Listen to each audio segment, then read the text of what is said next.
First report KIIFB masala bond കേസിൽ ഇഡിക്ക് ഹൈക്കോടതിയിൽ തിരിച്ചടി. ഇഡിയുടെ കാരണം കാണിക്കൽ നോട്ടീസ് 3 മാസത്തേക്ക് സിംഗിൾ ബെഞ്ച് സ്റ്റേ ചെയ്തു. കിഫ്ബിയുടെ ഹർജി ഫയലിൽ സ്വീകരിച്ച ഹൈക്കോടതി ഇഡിക്ക് നോട്ടീസ് അയച്ചു. വിദേശ നാണ്യ വിനിമയ ലംഘനം ചോദ്യം ചെയ്ത് ഇഡി നൽകിയ കാരണം കാണിക്കൽ നോട്ടീസിനാണ് സ്റ്റേ. ഇഡിയുടെ അഡ്ജുഡിക്കേറ്റിംഗ് അതോറിറ്റിയുടെ നോട്ടീസിന് 3 മാസത്തേക്കാണ് വിലക്ക്. കിഫ്ബി പുറപ്പെടുവിച്ച മസാല ബോണ്ടിൽ ഫെമ നിയമലംഘനമില്ലെന്നും അടിസ്ഥാന വികസന പ്രവർത്തനങ്ങൾക്കായി ഭൂമി വാങ്ങിയതിൽ റിയൽ എസ്റ്റേറ്റ് കച്ചവടമല്ല എന്നുമുള്ള സംസ്ഥാന സർക്കാരിന്റെ വാദം അംഗീകരിച്ചാണ് ഹൈക്കോടതി സിംഗിൾ ബെഞ്ചിന്റെ നടപടി.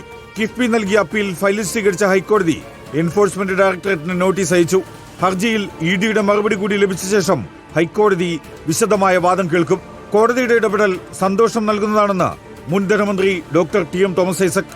രാഷ്ട്രീയ യജമാനന്മാർക്ക് വേണ്ടിയുള്ള അന്വേഷണമാണ് ഇഡി നടത്തുന്നതെന്നും തോമസ് ഐസക്. ഇത് വളരെ സന്തോഷകരമായ കാര്യമാണ്. ഒരുപക്ഷെ ഇതോടുകൂടി ഇത് അവസാനിച്ചേക്കാം.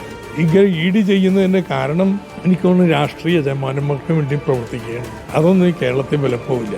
Legal desk reporter.